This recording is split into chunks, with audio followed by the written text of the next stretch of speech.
Something walks whistling past my house every night at 3:03. Every night, no matter the weather, something walks down our street whistling softly. You can only hear it if you're in the living room or the kitchen when they walk by, and it always starts at exactly 3:03. The sound starts faint somewhere near the beginning of the lane near the Carson place.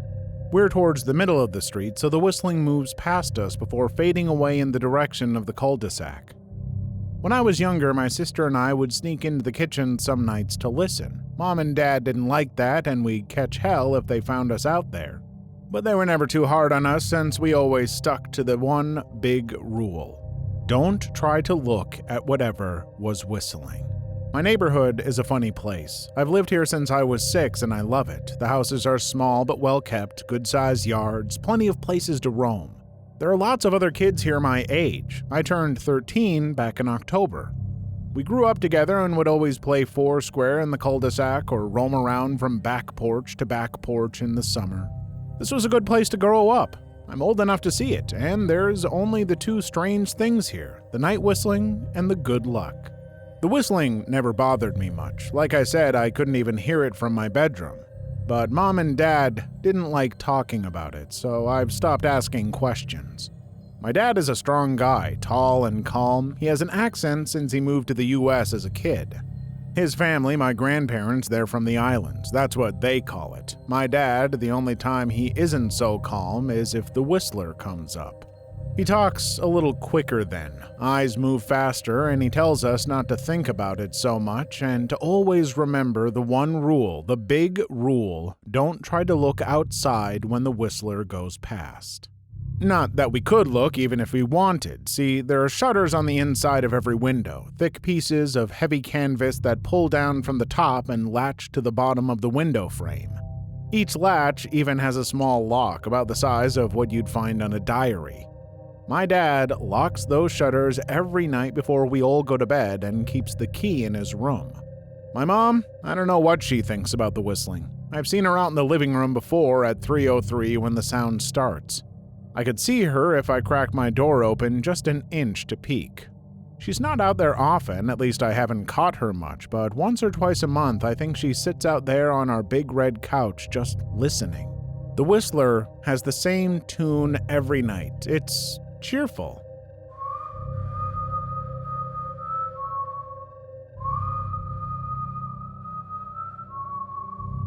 Remember how I said there are two odd things about where I live? Well, besides our night whistler, everyone in my neighborhood is really lucky. It's hard to explain, and Dad doesn't like us talking about this part much either, but good things just seem to happen to people around here a lot. Usually it's small things, winning a radio contest or getting an unexpected promotion at work or finding some arrowheads buried in the yard, the authentic kind. The weather is pretty good and there's no crime and everybody's gardens bloom extra bright in the fall. A million little blessings, I've heard my mom say about living here. But the main reason we stay here, why we moved here in the first place, is my sister Nola. She was born very sick, something with her lungs. We couldn't even bring her home when she was born, only visit her in the hospital. She was so small, I remember, small even compared to other babies. A machine had to breathe for her. We moved into our house here to be closer to the hospital. As soon as we moved here, Nola started getting better. The doctors couldn't figure it out. They chalked it up to whatever they were doing, but we could all tell they were just confused. But my parents knew, even I knew, Nola getting better was just another of the million little blessings we got for living in our neighborhood. So that's why we stayed even after we found out that for every small miracle that happens here every day, now and then, some bad things happen. But they only happen if you look for the whistler. See, our neighborhood has a welcoming committee. They show up with macaroni casserole and a gift basket and a manila folder whenever someone new moves in. They're very friendly. 4 people showed up when we moved in 7 years ago. The committee made small talk, gave me a Snickers bar, and took turns holding Nola. It was her first week out of the hospital, so they were extra careful. Then the committee asked to speak to my parents in private, so I was sent to my room where I still managed to hear nearly every word. The welcoming committee told my parents about how nice the neighborhood was, really exceptionally hard to explain kind of nice. And then they told my parents about the even harder to explain whistling that happened every morning at 3:03 and ended at the tick of 3:05. The group, our new neighbors, warned my parents that the whistling was quiet, would never harm or hurt us as long as we didn't look for what was making the sound. This part they stressed, and I pushed my ear into the door, straining to hear them. People who went looking for the whistler had their luck change, sometimes tragically. A black cloud would hang over anyone that looked. Anything that could go wrong would. The manila envelope the committee brought over contained newspaper clippings, stories about car crashes and ruined lives, public deaths and freak accidents. Not everyone dies, I heard the head of the committee tell my dad, but the life goes out of them. Even if they live, there's no light in them ever again, no presence. My mom, I could tell she wasn't taking it seriously. She kept asking if this was some prank they play on new neighbors. At one point, my mom got angry, accused the committee of trying to scare us out of our new home, asked them if they were racist on account of my dad being from the islands. My dad calmed her down, told her he could tell our new neighbors were sincere and they were just trying to help us.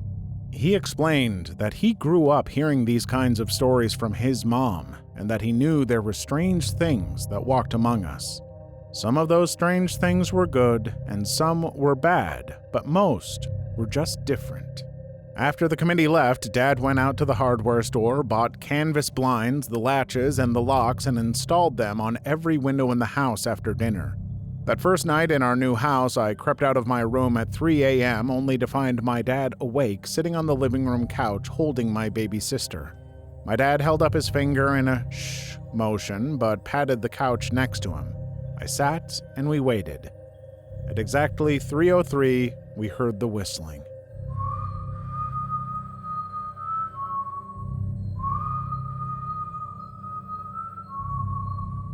It came and it went, just like our neighbors said. The whistling returns each night, and we never look, and we enjoy our million little blessings every day.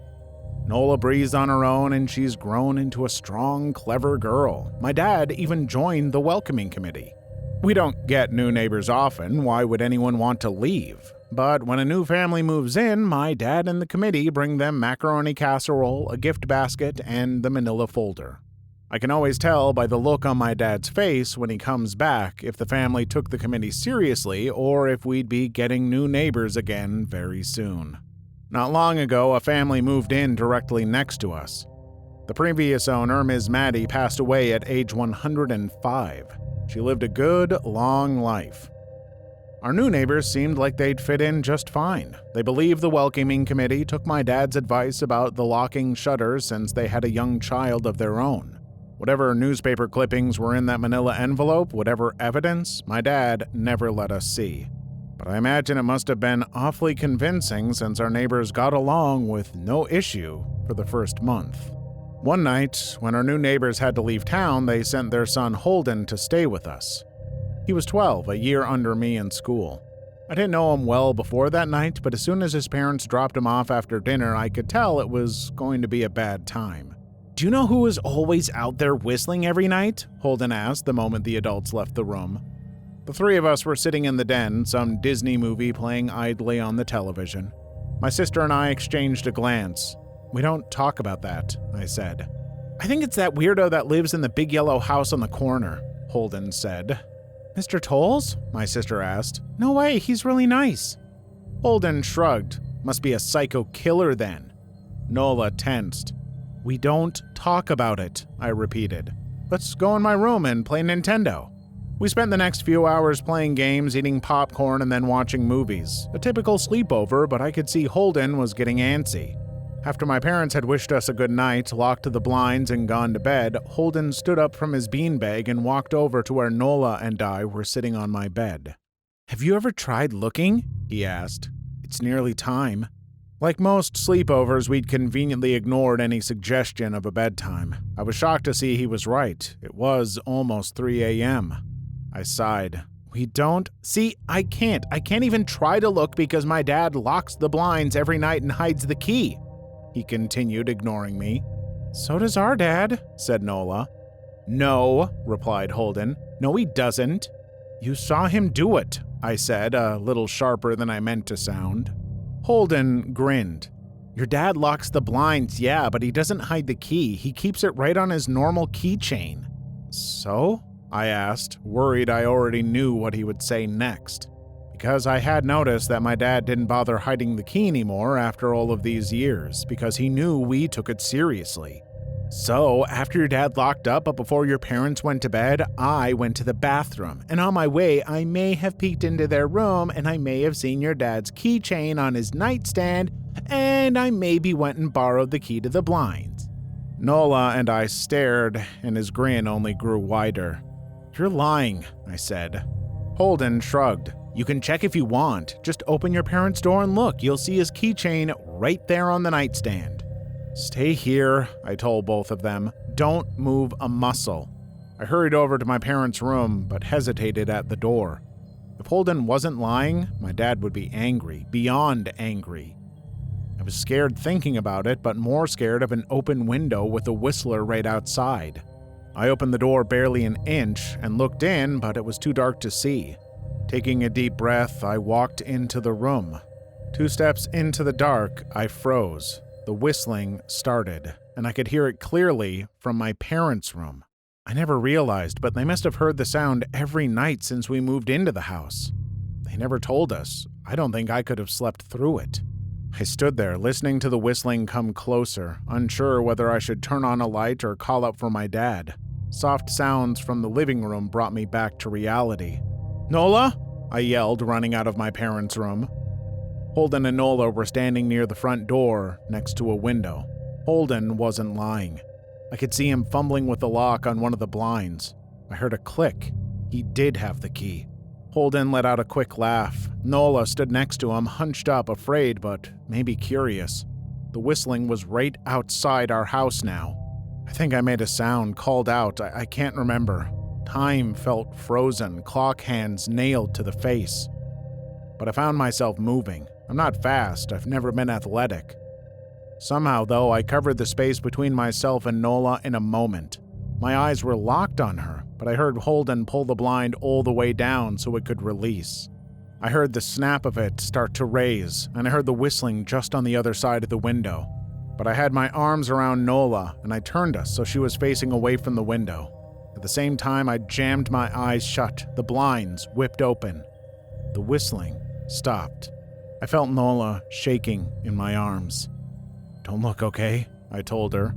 Don't turn around. We were positioned so that she was facing back towards the hallway and I was facing the window. My eyes were still closed. I felt her nod into my shoulder. I reached out with the arm not holding Nola and tried to touch Holden.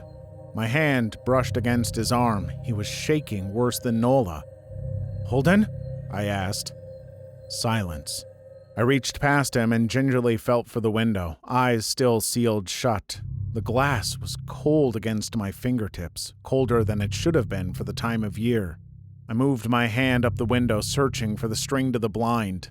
The glass began to get warmer the further I reached, and there was a gentle hum feeding back into my fingertips. I tried not to think about what might be on the other side of the window. Finally, I touched the string and yanked the blinds shut. I opened my eyes. In the dim light leaking out from the kitchen, I could make out Holden, pale and small, staring at the now closed window. Holden? I asked again. He turned towards me, and he screamed. Everything became a flurry of motion. Lights sparked to life in the hall, then the living room. My parents' footsteps thundered across the hardwood floor. I didn't turn to look back at them. My eyes were glued to Holden. He was pale, had bit his lip so hard there was a thin red line of blood running down his chin, and he'd wet himself. What happened? My dad asked from behind me. I managed to swivel away from Holden and look back. He looked.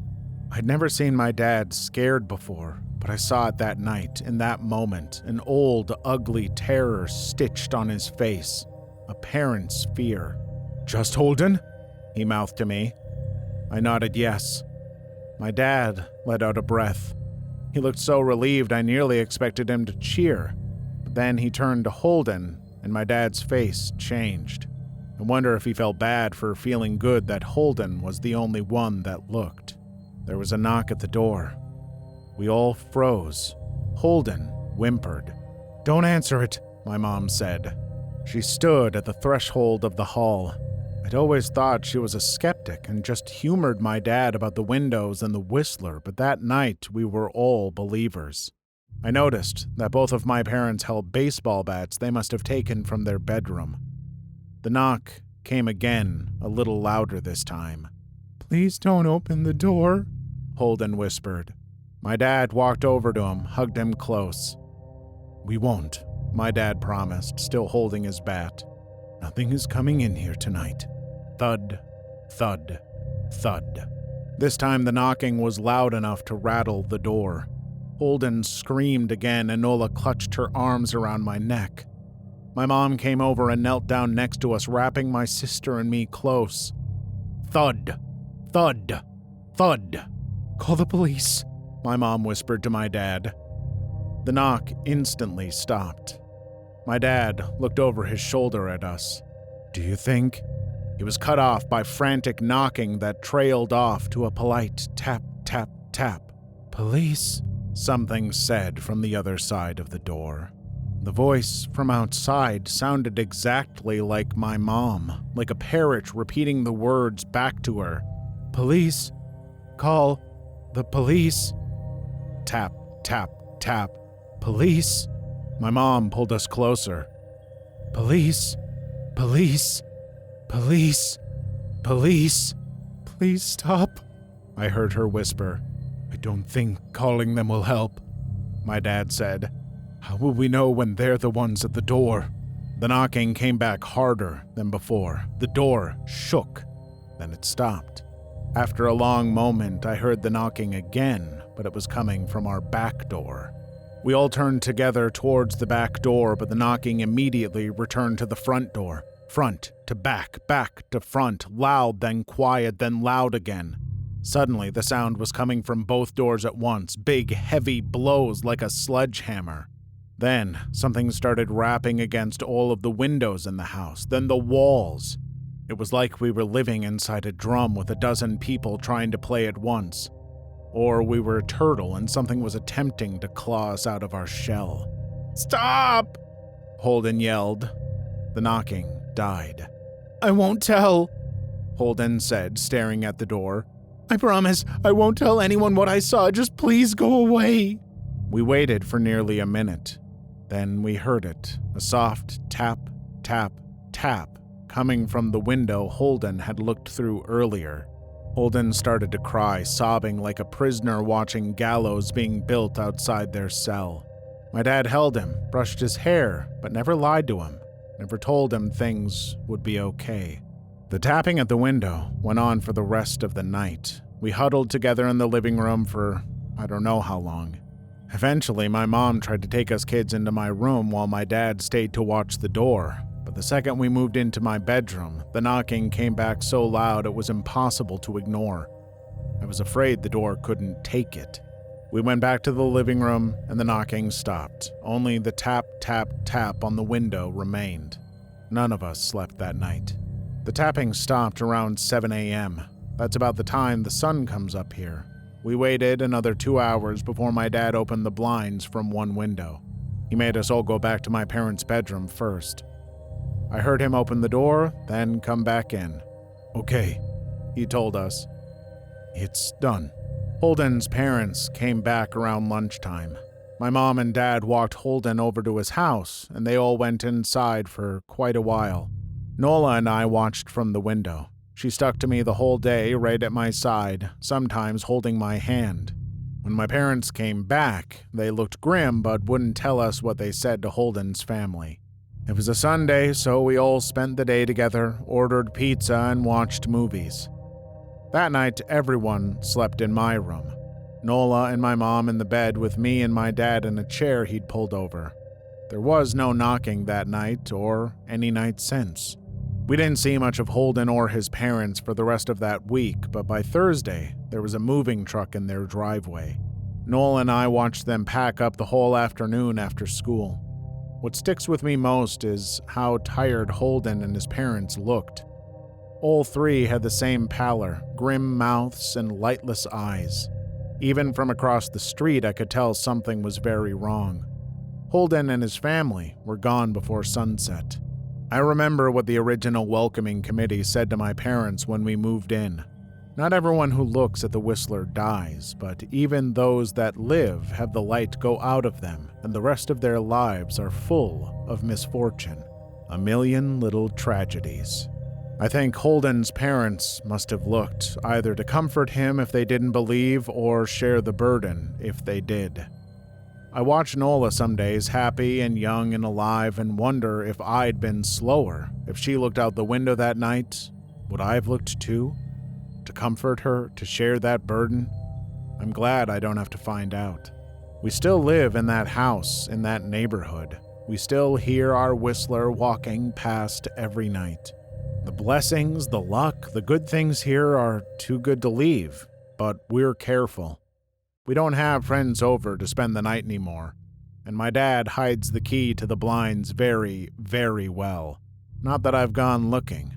Some things you just don't need to look for. Please leave your story in the comments. I would love to make a video on them in the future. Also, don't forget to like and subscribe.